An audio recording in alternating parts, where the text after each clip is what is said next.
Vai começar Ponto de Vista. Oferecimento Best Sênior, o plano de saúde prêmio com rede hospitalar de excelência. Global CIS, inovação que conecta dados e acelera resultados. O Brasil tem hoje mais de 800 mil pessoas no sistema prisional, um dos maiores contingentes do mundo. Só aqui no Espírito Santo são 25 mil presos.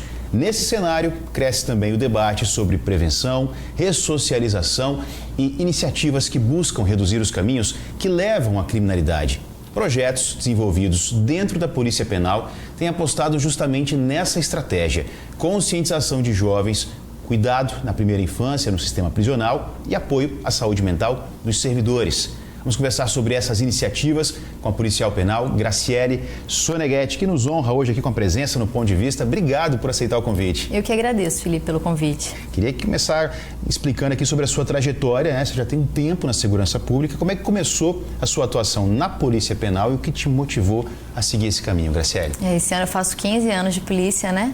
Nós entramos, na verdade, na Secretaria de Justiça, agora regulamentamos e somos policiais penais. E desde que eu entrei, eu fui localizada na unidade feminina de Cariacica, no presídio feminino de Bubu. Cresci ali dentro, né? Fui chefe de segurança, diretora adjunta, depois eu me tornei diretora da unidade, podendo estruturar alguns projetos. E aí um dos projetos que mais me marcaram ali naquela unidade foi o Maternal Lactantes Presas, um projeto voltado para a primeira infância das crianças que nascem no sistema prisional, porque a gente sempre fala, né? A mãe cometeu crime, mas a criança não cometeu nada. Então a criança precisa ter todos os seus direitos, né, guardados, garantidos. Ela precisa ser protegida naquele espaço que, querendo ou não, é insalubre, de certa forma, né, agressivo, né? O espaço mesmo, as estruturas, elas são impactantes, então essa criança precisa de ter esse suporte. E aí eu desenvolvi esse projeto lá, que a gente foi premiado tanto no Inoves quanto no Centelha. Foi o primeiro lugar geral no Centelha. Uau. E aí, a partir dessa premiação, eu consegui levar esse projeto para outros lugares do Brasil. Foi para o Amapá, foi para Paraíba, apresentei na Senapen também para outros diretores e de vez em quando a gente é solicitado para falar sobre o tema. Serviu de modelo para poder expandir para outras áreas, para outras regiões. E o que ele faz? Como é que funciona esse projeto? Esse projeto, ele visa a proteção integral dessa criança. Então, o espaço, o ambiente onde ela vive, a humanização daquele local é importante, mas não só isso. O apoio psicológico, o apoio social, querendo ou não, essa criança ela vai sair em algum momento, vai ter o desligamento, é uma parte de muito sofrimento para a mãe, né, se distanciar dessa criança. Então, a gente faz todo um trabalho ali durante o período da gestação, já se inicia, né, o pré-natal, o atendimento. Muitas mulheres chegam nos presídios doentes, porque às vezes eram moradoras de rua, chegam com sífilis e elas precisam de tratamento ali já para que ela possa ter um parto tranquilo. Às vezes essa criança fica até mais tempo internada. Então a gente faz todo o suporte para essa criança. Então de saúde, de alimentação, de apoio psicológico, de estrutura e depois esse desligamento para que esse período de primeira infância não seja um período de impacto negativo na vida dela. Então a gente tem alguns projetos de fotos dos bebês quando eles nascem, porque eles não teriam nenhum registro fotográfico dessa fase. Então a gente faz ali essas imagens para que ele possa, no decorrer da vida, não pensar, eu estava ali dentro. Sim. Não tenho nenhuma foto, eu estava ali dentro do presídio com a minha mãe. Então são algumas ações que envolvem essa proteção a nível integral mesmo. É um tema bem sensível, assim. Muito. Na sua opinião, você acha que esse é um debate que a sociedade já compreende mais, já consegue levar isso mais para a mesa? Ou isso ainda é um tema que está um pouco, eu vou chamar de marginalizado, mas no sentido de estar à margem, né? É um tema que a sociedade não mergulha muito, ainda precisava entender um pouco mais, compreender esse espaço. Então, a quantidade de crianças no sistema prisional, a nível de Brasil, não é muito grande, né? Alguns juízes liberam até para prisão domiciliar. Então, por ser uma demanda pequena, considerando o sistema prisional que tem tantas demandas, né, de segurança, ela acaba se tornando invisível. Restrita. Né? A gente percebe a nível de Brasil que é um problema que não é muito considerado. Mas nós temos falado muito sobre isso. E a sociedade, todas as vezes que nós fizemos qualquer ação voltada para essas crianças, nós tivemos o acolhimento da sociedade. Legal. Porque entende que é o futuro do nosso país, é o futuro do nosso estado. Sim. São crianças que vão crescer e a gente espera que não sigam os passos dos pais naquele momento, né? Sim. Que realmente tenham outras oportunidades. Então a sociedade sempre foi muito cooperativa, né, nessas ações. gente conversou nos bastidores antes de iniciar aqui o programa. Você me contou que esse foi o projeto também, expandiu para outros estados, mas para fora do país também, né? Como é que foi isso? Os Estados Unidos, né, o consulado, eles vieram aqui visitar o estado e conheceram alguns projetos. E eles ficaram muito encantados com maternal lactantes presas, quiseram conhecer e quiseram levar para os Estados Unidos. Mas aí eu participei de um processo seletivo, que foi o intercâmbio IVLP, participei com outras pessoas, fui selecionada e pude vivenciar a realidade do policiamento nos Estados Unidos durante 23, 24 dias e também contribuir informando, apresentando como funcionamos aqui, a nossa experiência com relação à primeira infância, que lá é bem diferente. Então, para eles também foi bem impactante, porque não é a realidade dos Estados Unidos. Foi uma experiência boa? Foi muito bom. Foi incrível. Além desse projeto, tem um outro projeto que é o Polícia Penal nas Escolas, suas escolhas definem o seu futuro. Você também está nesse projeto? Então, eu saí da unidade prisional feminina, fui convidada a assumir a função de diretora-geral adjunta da Polícia Penal. E aí, eu sempre me encantei com esse projeto. Esse projeto ele já existia lá em Barra de São Francisco. Nasceu com a equipe de lá. E eu falei, cara, a gente precisa expandir esse projeto a nível de Grande Vitória e outros municípios, porque é um projeto que vai até os alunos e explica sobre o sistema prisional. Querendo ou não, os alunos ali, às vezes, têm familiar preso. E a visão que eles têm do sistema prisional é invertida, né? É como se o policial fosse o personagem ruim da história, quando na verdade o crime fez com que aquela pessoa estivesse ali dentro e ali dentro existem regras. Claro. Então, quando a gente chega numa escola e mostra qual é a realidade do sistema prisional, o que leva uma pessoa a chegar ali, como que funciona, como não entrar. Sim. Isso esclarece para essas crianças e a gente começa a mudar a mentalidade deles e eles passam a olhar a gente como um exemplo.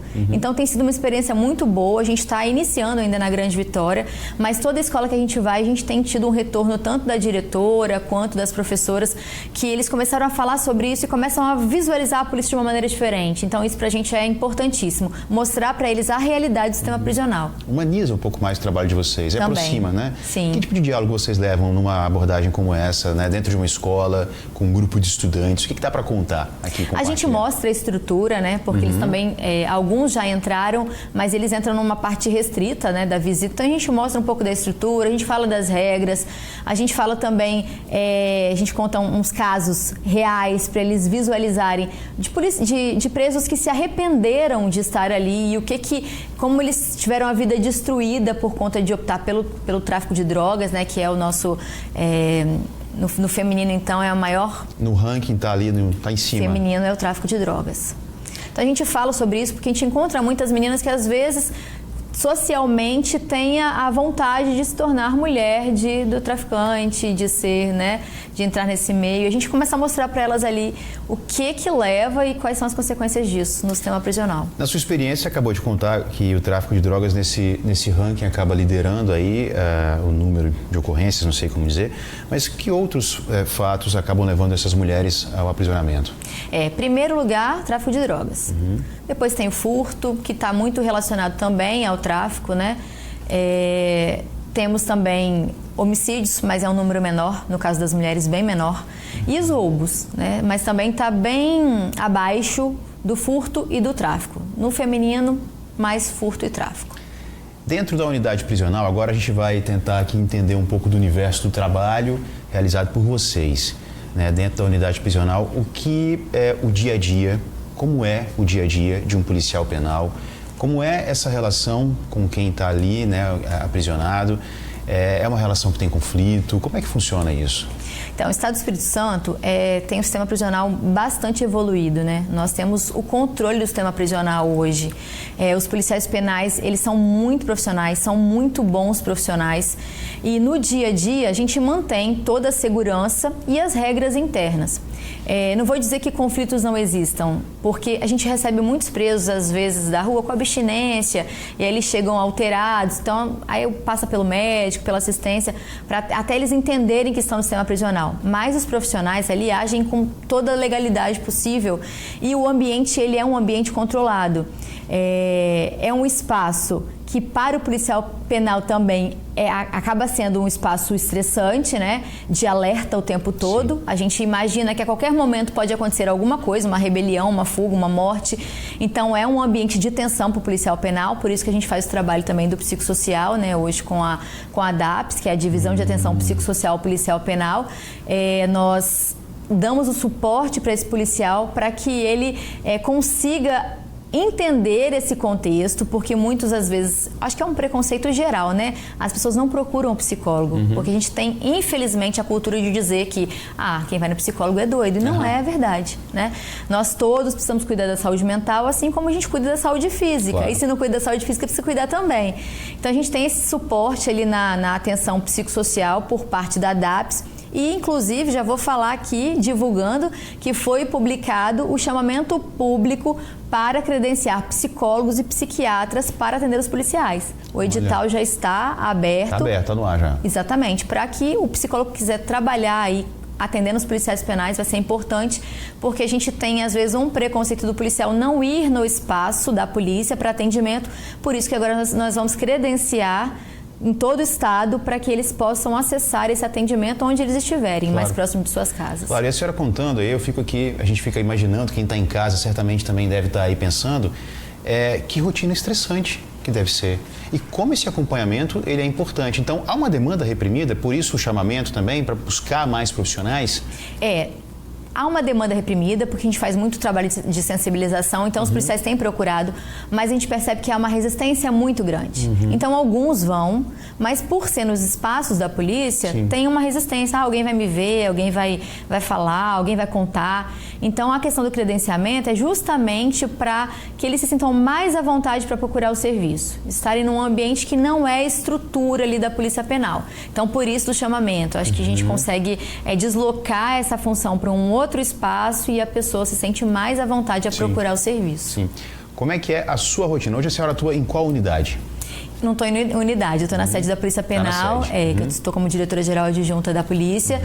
Diretamente ligadas a mim estão a DAPS, que é a Divisão de Atenção Psicossocial, como eu falei, e a Academia de Polícia. Então eu circulo muito nesses ambientes. A gente faz ali na academia a capacitação dos policiais, aperfeiçoamento, novos cursos, habilitações de armas. Agora estamos também com uma plataforma em EAD estruturando para que facilite o curso mesmo, e na atenção psicossocial. Então eu vou muito nas unidades para falar sobre esse tema, justamente para que eles comecem a falar também e entender que é importante se cuidar. Eu acho que assim, a gente percebe muito que a sociedade tem, você já falou, eu vou repetir, essa questão do preconceito, né, de às vezes não entender exatamente o que é a ressocialização. Queria que a senhora explicasse em detalhes sobre a ressocialização. A sociedade tem uma resistência e é natural, né? A gente está falando de uma pessoa que está ali, é uma penada, é um criminoso, mas que a gente acredita nessa recuperação. Por que é tão difícil da sociedade entender que isso é possível, assim, na sua opinião? Eu acho que eles talvez não percebam que em algum momento esse preso vai sair. Sim. Não existe prisão perpétua. Vai voltar para o convívio. Ele vai voltar para o convívio. Então o trabalho de ressocialização, ele só é possível se houver primeira segurança. A primeira etapa é essa. O sistema prisional é seguro? Há disciplina? Há controle? Aí a gente consegue ir para outra etapa, que é a ressocialização. A maioria das mulheres, por exemplo, que foi a minha realidade ali em 14 anos de trabalho, muitas entram com ensino fundamental incompleto. Então, você observa ali que muitas estavam no tráfico de drogas, porque era a alternativa que elas encontraram ali para se sustentar, muitas delas com muitos filhos, às vezes o marido preso. E aí elas optam por essa alternativa, a alternativa, né, que levaram elas para essa unidade prisional. E quando elas entram no sistema prisional, se a gente não pensa em ressocialização, elas vão sair com ensino fundamental incompleto, sem nenhum tipo de capacitação, e agora como egressa. A chance de entrar no mercado de trabalho ou de tentar uma nova vida é zero. Muito baixo. É muito pior do que quando elas entraram. Claro. Então, automaticamente, pode levá-las a retornar para o crime. Sim. Então, quando a gente coloca uma interna ali dentro daquela unidade prisional e oferece uma capacitação de estudo, né? Ela se forma ali em ensino médio, um curso de design de sobrancelha, de unha de gel, todo mundo, né? As mulheres hoje se cuidam e é algo que você consegue começar sem muita estrutura, né? Você consegue começar a trabalhar, algumas trabalham na unidade prisional e recebem salário, então elas acabam tendo uma certa poupança que elas podem iniciar esse trabalho externamente, de design de sobrancelha, unha ou até algum artesanato. Então é diferente quando você coloca um preso, deixa ele ali trancado 24 horas, de você dar uma opção. Se a pessoa vai mudar, é uma decisão dela. Claro. As consequências virão da mesma forma. Mas é necessário que o Estado, que a sociedade entenda que se não der oportunidade, vai retornar, vai ser vizinho e vai voltar para o crime. Claro. Então, é importantíssimo o trabalho de socialização. Todos os policiais entendem isso, né? Trabalham em prol disso também. E é necessário que a sociedade também compreenda, e muitos são parceiros, nós temos muitos parceiros voluntários nesse trabalho. Então é importantíssima a socialização. Não, e a sua explicação foi ótima, porque isso desmistifica quem está em casa, passa a ter uma visão um pouco mais ampla, uma visão macro, disso que você acabou de falar. Essas pessoas vão voltar para o convívio, elas cometeram um crime, estão pagando por esse crime e vão voltar para o convívio. É um ciclo normal e natural. Então é um papel importantíssimo do Estado, do sistema prisional, de oferecer uma evolução, digamos assim. Senão ela vai sair... Uma oportunidade de evoluir. Né? Eu sempre falo que conversa boa passa voando. A nossa, por exemplo, está chegando ao fim. Eu quero muito agradecer a sua participação, mas gostaria muito que a senhora deixasse uma mensagem para a sociedade sobre a importância de um olhar para o sistema prisional, para o viés da prevenção, da ressocialização, das oportunidades de recomeço. A gente já falou sobre isso ao longo dessa edição, mas eu queria muito que a senhora pudesse ratificar tudo isso nessa mensagem. Nós contamos com a sociedade como parceiros nesse processo. Nós temos muitas oportunidades para as empresas também, né, que querem acolher esses egressos ou até mesmo os presos que estão no semiaberto. Nós temos vários profissionais, várias empresas que acolhem para que eles possam recomeçar. Então, esse trabalho é em conjunto sistema prisional, polícia penal e sociedade, para que possamos aí evoluir enquanto, né, Estado, Espírito Santo, em oportunidades também para as pessoas que querem mudar. Talvez nem todos queiram, mas quem quer precisa de oportunidade. Precisa de oportunidade. Conversei com a policial penal Graciele Soneghetti. Muito obrigado por ter vindo aqui ao Ponto de Vista, e volte mais vezes. Eu sei que história para contar tem muita, né? A gente gosta de falar, né? Volte mais vezes. Obrigada. Obrigado demais por ter vindo, e você fique por aí. Ponto de Vista, volta já.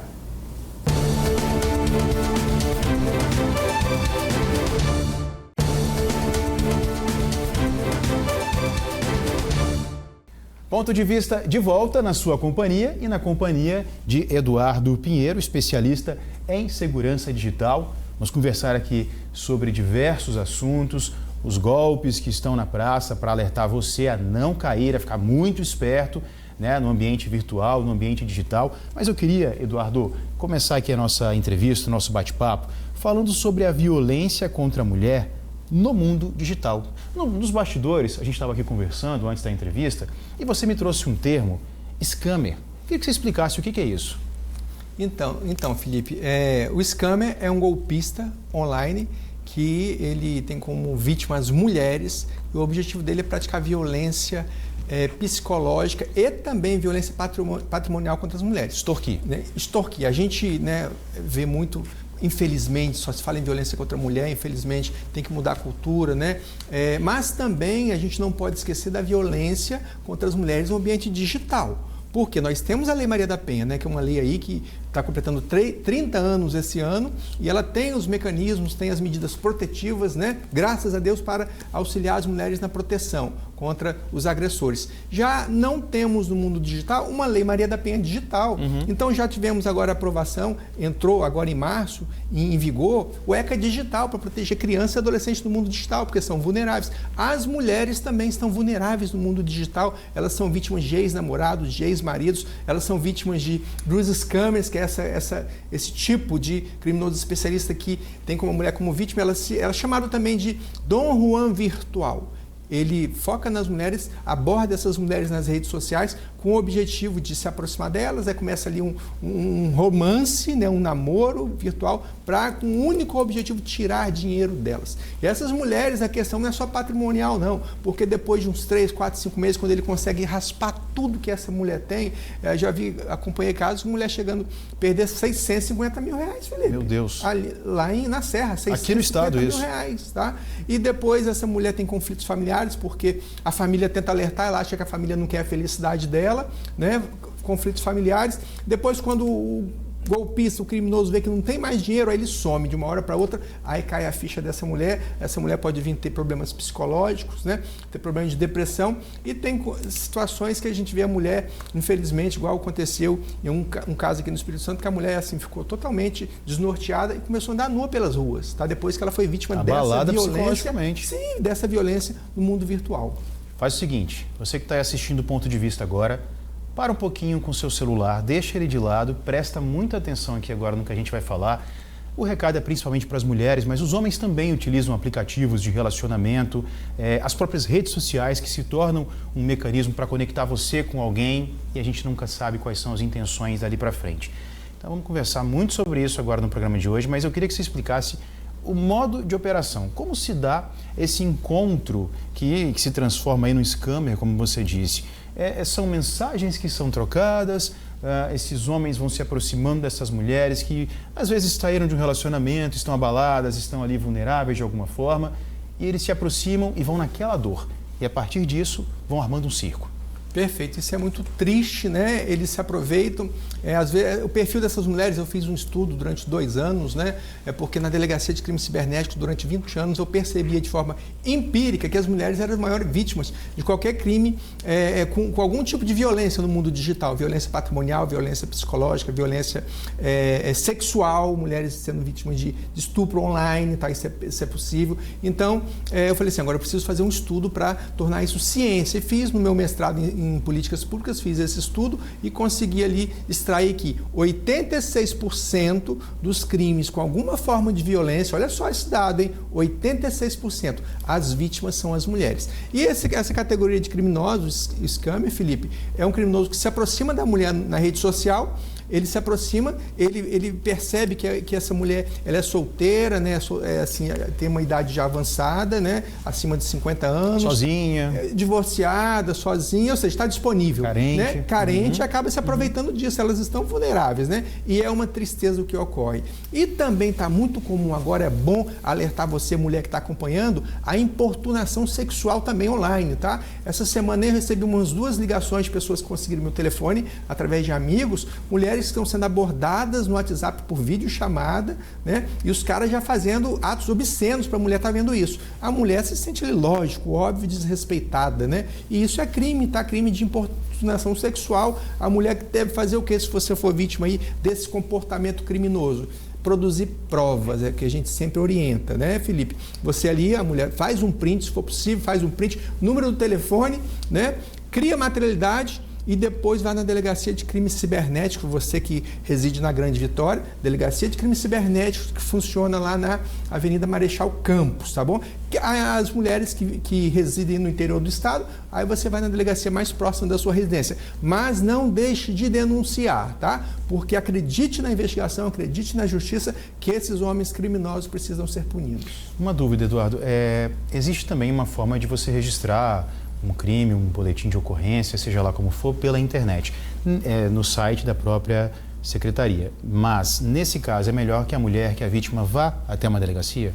Qual a orientação? Boa pergunta. O que acontece? Infelizmente, muitas mulheres ficam constrangidas. Pois é sobre isso. Elas ficam constrangidas de irem à delegacia. Essa semana foi a orientação que eu dei. Colega, né? Eu nem conhecia, foi uma amiga de um amigo que passou meu telefone. Colega, se você está constrangida, faz o seguinte, pega esses prints, joga numa página do Word, salva em PDF, porque lá a delegacia online só vai fazer o upload, né? Receber os arquivos no formato PDF e faça o seu boletim de ocorrência pela delegacia online, para você se sentir mais, né, tranquila, né, mais confortável. Então não precisa, tá, gente? Olha só, hoje você ir numa delegacia física é só em caso de você se sentir melhor. Tem gente que gosta de, na hora, já sair com a folhinha ali na mão, boletim de ocorrência. Mas, para a sua comodidade, tá, você pode fazer o seu boletim de ocorrência na delegacia online, que está no site da Polícia Civil, que é o próprio sistema, o próprio delegado que vai avaliar aquele boletim de ocorrência, ele vai encaminhar essa ocorrência, essa investigação para a delegacia competente, né, que tem ali a circunscrição correspondente. Então, fica aí essa dica. Você não precisa de uma delegacia física para seu conforto e comodidade, você pode fazer da sua casa. O importante é você produzir materialidade, tá bom? Porque o direito não socorre aos que dormem.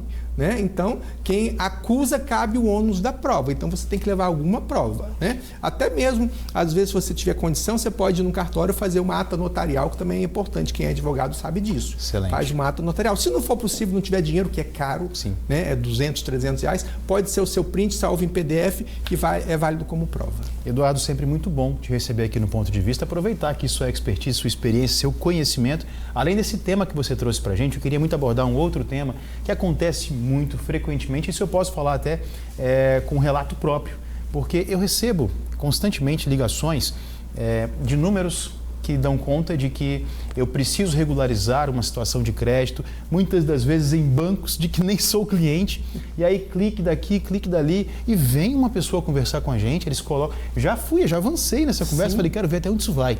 E essas ligações você vai ouvindo cada loucura de um banco que nem cliente eu sou. Mas eu fui deixando, fui levando, então chegou uma hora que eu desliguei. Só que isso é muito comum, acontece todo dia, eu recebo 3, 4, 5, e não apenas eu vejo pessoas do meu universo que eu conheço, está muito comum.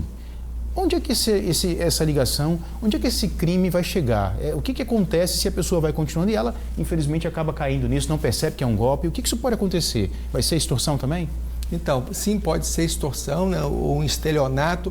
O que eu sempre oriento as pessoas? Veja bem, se nós vivemos na época da transformação digital, os dados vazaram, dados pessoais. Já falei aqui, dado pessoal vale mais do que petróleo. E os golpistas utilizam os nossos dados pessoais para a aplicação desses golpes. Eles sabem que você tem um processo na justiça, eles sabem que você tem conta em determinado banco, né? Então eles estão cada vez mais assertivos. Então a orientação que eu sempre dou, veja bem, a partir de hoje, né? Tudo que chegar até você, qualquer tipo de abordagem, presta atenção você, Felipe, né? Você e os amigos que acompanham agora o Ponto de Vista. Tudo que chegar até você, qualquer tipo de abordagem, né? Para você vai ser golpe até que se prove o contrário. Então a gente tem que estar na defensiva. Até eu mesmo, que sou especialista, eu recebo essas abordagens. Eu olho, analiso. A gente não pode agir por impulso. Quem age por impulso é criança e adolescente. Adulto não pode agir por impulso. Pega aquela abordagem, fala, depois eu ligo novamente e procura uma pessoa de melhor conhecimento de tecnologia, né? Uma pessoa mais esclarecida nesse assunto, que vai te dar uma opinião e com certeza você vai descobrir que é uma tentativa de golpe e não vai cair e vai ficar mais tranquila. Eu acho que um outro golpe também que vale a pena a gente alertar quem está em casa e que tem sido também muito comum é esse golpe do falso sequestro ou do pai, estou aqui, preciso de uma ajuda, que você faça um pix para mim, de uma voz muito parecida. Sim. Diálogo dentro de casa. Converse com seu pai, com sua mãe, com seu familiar, que se algo acontecer, se você de fato precisar de um dinheiro, não vai ser por ligação dizendo faz aí um pix. De outra forma, você vai procurar o seu pai, sua família, sua mãe. Senão isso vira uma bagunça. Diálogo dentro de casa, né? Perfeito. Diálogo, conscientização. Eu tenho uma mãe de 83 anos, mando um abraço, né, dona Lindonária, né, que ela já alertei e por 2 vezes tentaram se passar por mim pedindo dinheiro a ela. Ela faz o print, né, 83 anos, vai fazer o print e manda para mim. Aqui, Eduardo, estão se passando por você. Então é isso, gente. Nós precisamos, né, nós de meia idade, a gente precisa ajudar as pessoas os grupos mais vulneráveis, crianças e também os idosos. E isso com o que o Felipe falou aqui, é com informação e com conscientização. Não cai em golpes quem quer. Eu ouço muito isso. Os golpes estão aí, cai quem quer. Negativo. Cai em golpe quem está desinformado. Eduardo Pinheiro, obrigado, meu amigo, por ter vindo aqui mais uma vez no Ponto de Vista. Quero te receber mais vezes, porque a internet é um universo dinâmico, é tudo girando ao mesmo tempo e de maneira muito rápida. Então, logo, logo vai ter outro golpe, vai ter alguma outra situação que a gente vai precisar. É a nossa obrigação deixar você bem informado para te proteger, para que você não tenha risco nenhum de cair num golpe, de perder dinheiro, de ser humilhado, de ter que ir atrás dos seus direitos por conta de um deslize, porque você não entendeu muito bem o que era aquilo. Então a gente está aqui para te alertar. A gente espera que essas informações tenham sido úteis. Eu agradeço mais uma vez sua presença e volte sempre, meu amigo. Só convidar. Obrigado a você de casa pela companhia. Ponto de Vista, sempre às 2 da tarde, aqui na sua TV Tribuna Band. Tchau, até a próxima.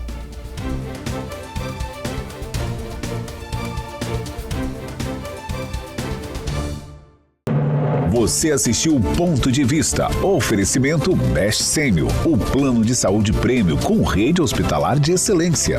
Global SIS, inovação que conecta dados e acelera resultados.